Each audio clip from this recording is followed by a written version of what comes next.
Alright, ladies and germs, today I'm going to be continuing to work on my 2008 Dodge Ram 2500. This girl right here, got a 6.7 Cummins turbo diesel in it. Well, what I'm going to be doing today is tearing off the rear drive shaft and pulling apart the back half of the transfer case so I could replace the chain in it. Now, let me show you why I'm going to be doing this. All right, this is my front drive shaft.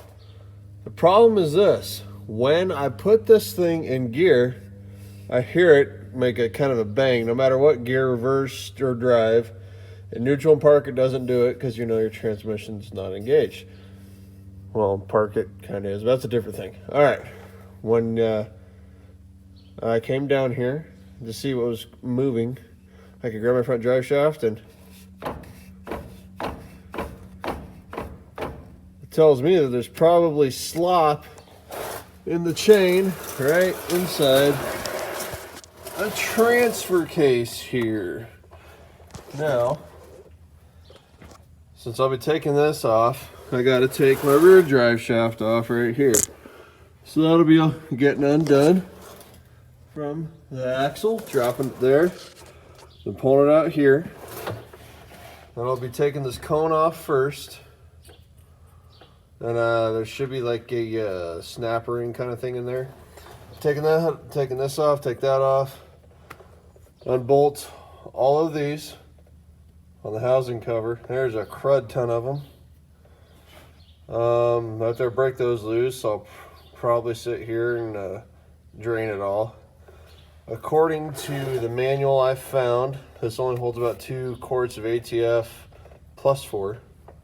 So I'll get that drained, pull this off, pull this cone off, pull all these off, cover off, see what my chain and all that looks like. For safety, I have chalked both steer tires, the front tires. I can't find my actual chalk block, so I grabbed 2x6 for the front and back of it and put it in there. As long as nothing else is damaged inside there, which I'm praying it's not. You don't need a whole heck of a lot. Some know-how, some tools, and then your chain. And I'm going to replace both gears for it. Got 2 cans of brake cleaner here so I can make sure everything's nice and clean. Gasket maker. And then I went ahead and got 3 quarts ATF plus 4 just in case 2 quarts actually isn't enough. These parts from the dealer wanted about $200 after tax for this chain. Basically $100 a piece for the gears. Now normally when I could plan a repair or a project out, I actually go to rockauto.com and I use their parts. Always. I've done this for years and years and years. Never had an issue with any of the parts I bought from them. This chain from them was like 101, 102 bucks. Each gear was maybe 30. I think it was 30 or $35 a piece. So big cost savings there. And they're basically the same darn parts your dealer's gonna sell you. They do have multiple brands online, so you can choose who you like best, who you trust, you know, whatever. Do what you gotta do. But it's cheaper, especially if you can plan it out. If you're in a big hurry and you gotta go to a dealership to buy this, that's just what you're gonna have to do. But if you can plan it out or have a vehicle you can borrow for someone like I do that. Go to Rock Auto, get their stuff, save yourself some money because, you know, we all need to save money. All right, I'm gonna go ahead and start taking my rear drive shaft off and start pulling that cone off. I'll be back when I get that cone off. Also, if you're doing this, right now is a great time to go ahead and replace your universal joints on the rear drive shaft. I might be pulling my front drive shaft off because I can't really get to my greaser too well after I just rebuilt the U-joints. So I'll probably put a different greaser in, probably like a 45 or something on there so I can actually grease that front and the front joint a little better, a little easier. It's a little hard right now. So yeah, I'll be back. I have the drive shaft off.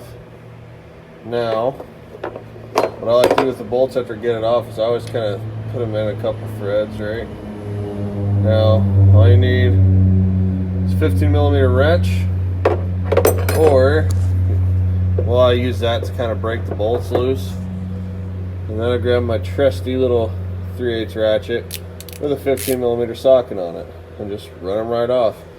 After you get all those off, I might have a little bit of surface rust on there, so take a hammer. You gotta just lightly tap / pop it. I go on each side of it until it loosens up. And once that rust frees up, it'll just kind of pop right off there.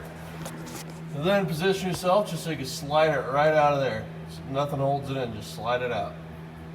All right, and we continue. All right, got the cone kind of hanging there. These are 13mm. So again, I broke mine loose using a wrench, and then I took the old DeWalt electric impact and just kind of zipped them all out of there. Then you take a mallet and just kind of hit here, not real hard, just to break your seal. Make sure you got something to catch the oil that comes out. I was stupid and did not, but yeah, learn from my mistakes. Also, I put a mark there so I make sure I line this cone up properly. And while I was down here, I noticed the seal / dust seal / wiper is pretty well gone on here, so I'll be replacing that too. Those are generally pretty easy to do. But here we go. Let's pop this sucker off, see what's here. Okay. There's inside of that cone. So we'll clean that surface up real well. So we got this right here. All right.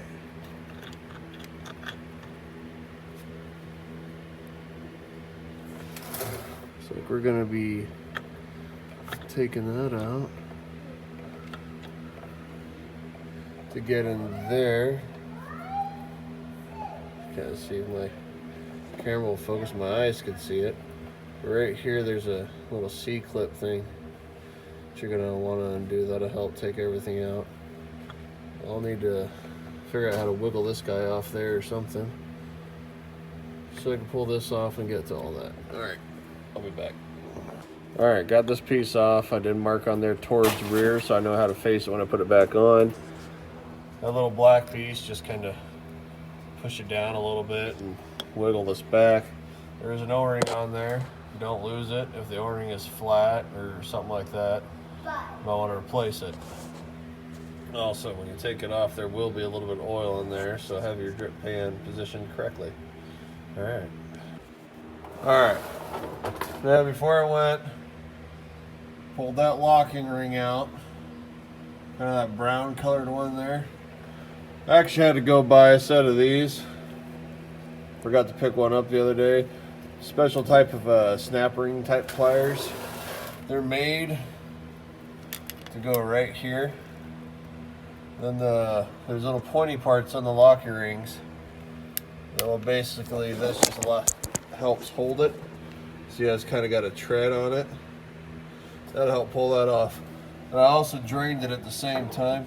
It takes a 10mm hex head socket, otherwise commonly called an Allen wrench socket or Allen key socket, but they're called hex head sockets. You want a 10mm for that. I'm going to go ahead, pull that off, and then start taking all these little bolts off, and I'll be back. That ring is off now. You can see the groove that it sits in right there. It should allow us to pull this half off easier since this bearing sits in this half. Got all those off. These are all 10mm except for one. I have marked red right there. It's actually a 13mm. It's up top, you'll see it. Mark the housing, mark your bolts so you put it back in the right place. So I don't gotta worry about it.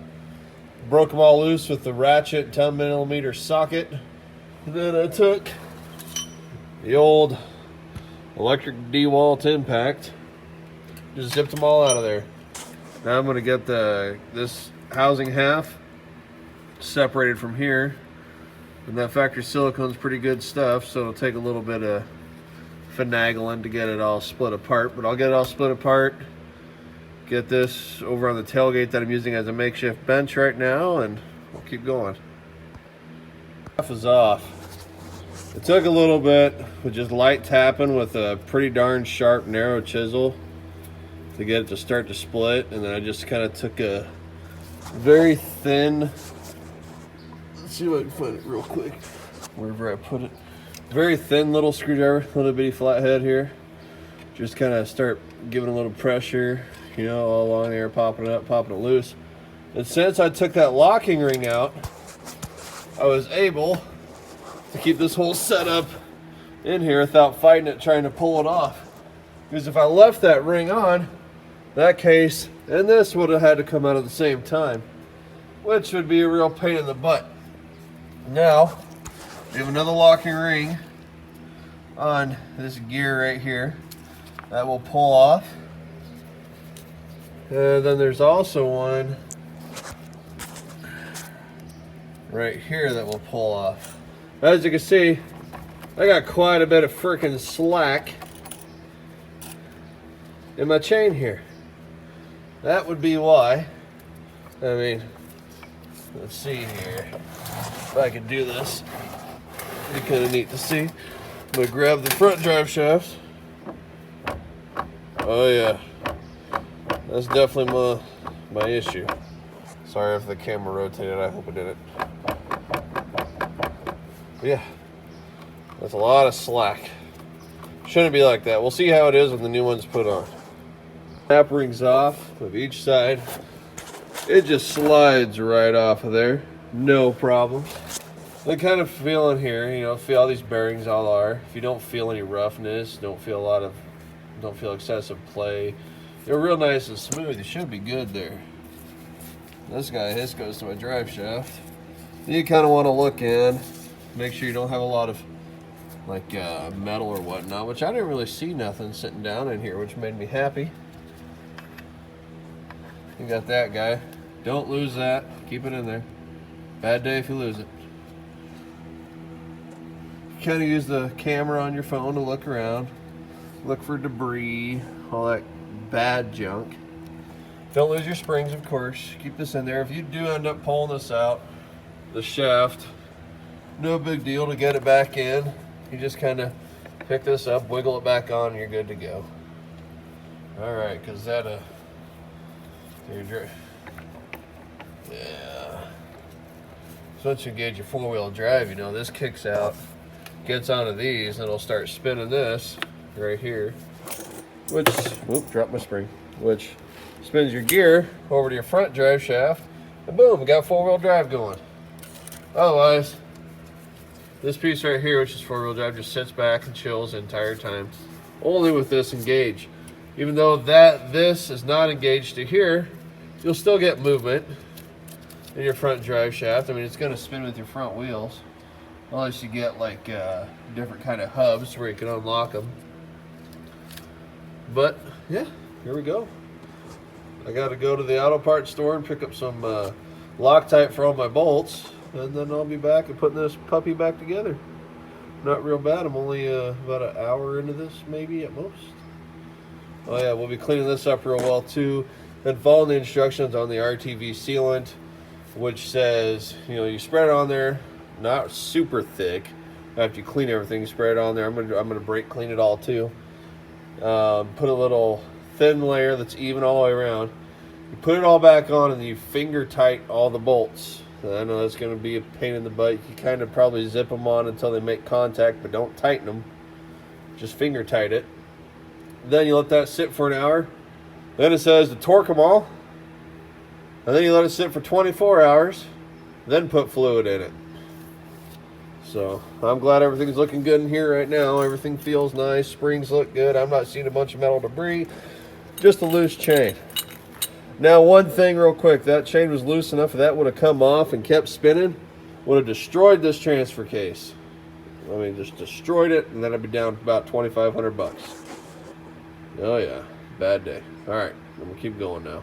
Real quick before I run to the auto parts store, I want to show you how much this chain is stretched. I got it basically flush over here. Oop, I just pulled it off. But you can see a pretty good difference right there. So yeah, that new chain is much tighter. That should get rid of that banging I hear when I shift into reverse or drive. I don't know. Might throw these in the forge later and make something out of them. It's cool to make something with this chain too. Here's them locking rings. So I'm gonna go ahead and set them out of there so I don't lose it. Oil pickup tube. This is what this piece was on, goes right in there. Don't lose that O-ring. Hopefully I didn't just drop it. I dropped it. I'm gonna have to go searching for the O-ring. But there's an O-ring. Don't lose it like I just did. I'll find it though. Okay. I'm gonna try to show you guys. There's that locking ring. Goes on. There's a little groove right here where this one's gonna go. This one went back on relatively easy. The gear slid on perfect. No issues. Now let's see if I can even position the camera where you can see what I'm going to do. Hopefully that's in the right spot. All right.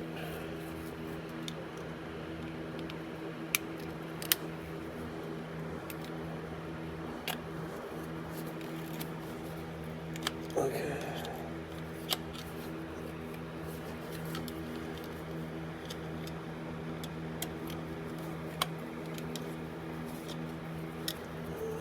Make sure that gear is all the way forward.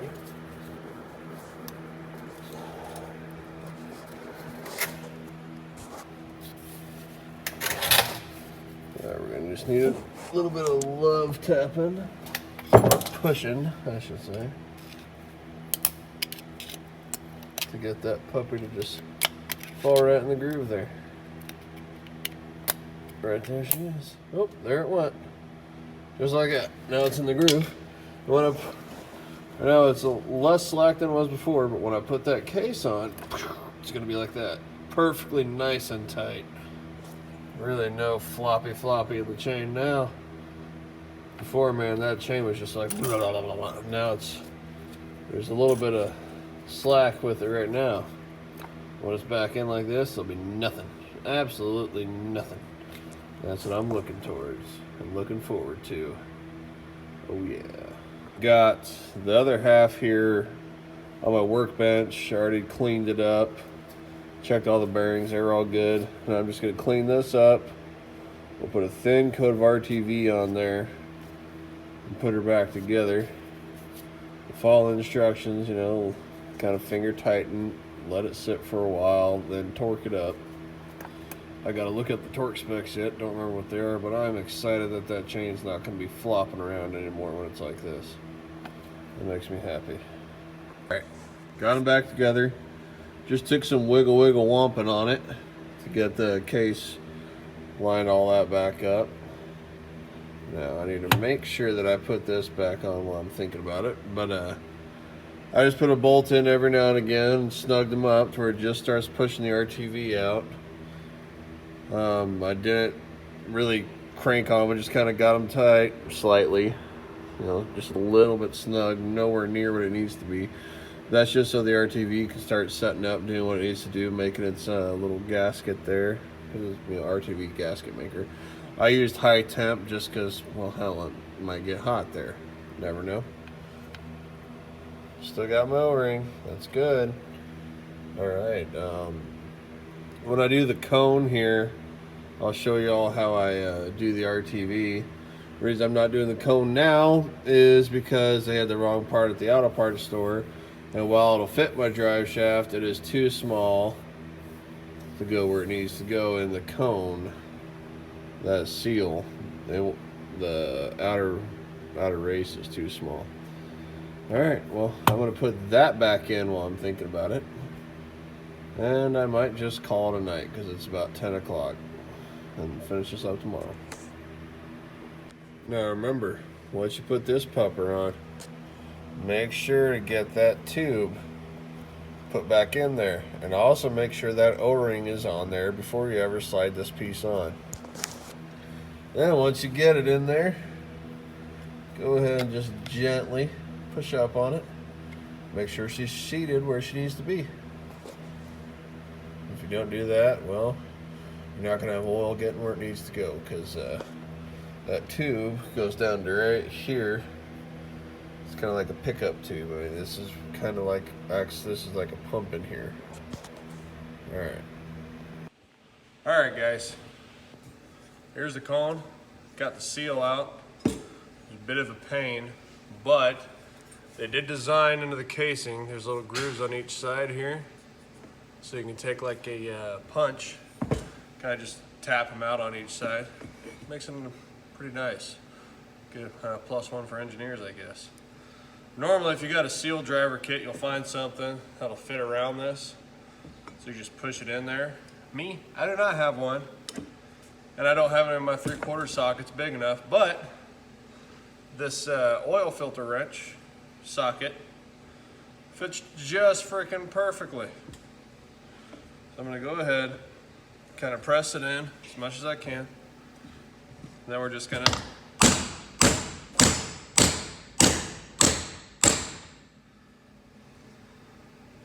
almost there.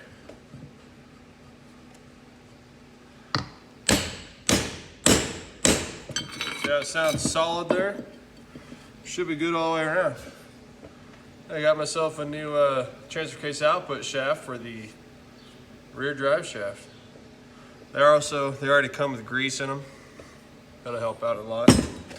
Part number here, it's National is the brand, or Federal Mogul, I guess, is the main company. But let's see if we can get that in there. 710902 is that part number. Yeah, O'Reilly's, which is where I had to go to get this, it was about 30 bucks. But if I would have been smart and ordered at the same time when I ordered my chain and my gears, I could have saved some money there, because it's $12.30 for the same exact part on rockauto.com. Love that site. All right, I'll be back. All right, now like I said earlier, I would show y'all how I put the RTV gasket sealant on. Already went through, clean up the surface to make sure it was really clean. Use some brake cleaner. I also went ahead and cleaned up down there where this is going to mount to, and I'll be doing the same exact thing down there. All right, here we go. Once again, I'm using kind of the higher temp stuff. Just kind of put it on there. I like to go around each bolt hole and opening. Now, I'm not really putting a lot on here, so I am going to smear it out.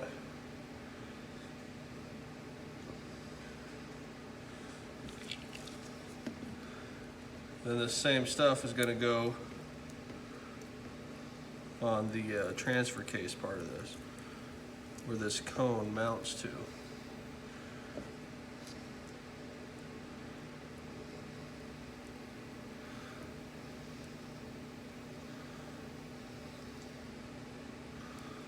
And you put a little bit on there because you just want a real nice thin little coat here. I mean, that'll seal up real nice, especially when you got the other side the same way. Just kind of spread it all even. All right. Now I'll do the same under the pickup to the transfer case housing. I'll mount this bad boy on there. I'll do like I did before, put a couple bolts on, let it set up, and then I'm going to pull those bolts out while putting others in and putting just a small little dab of the blue medium Loctite onto it, just so it holds the bolts in place. They don't take a lot of torque. I think the transfer case housing bolts like 35 foot-pounds. I went ahead and torqued those last night. And it'll be nice to finish this up today, and then while I'm at work the next couple days, I'll let it cure up and we'll be back. I don't think I need to show you all what this looks like put on. So I'll be back once this is all said and done and I'm putting fluid in, and then we'll see how it all went.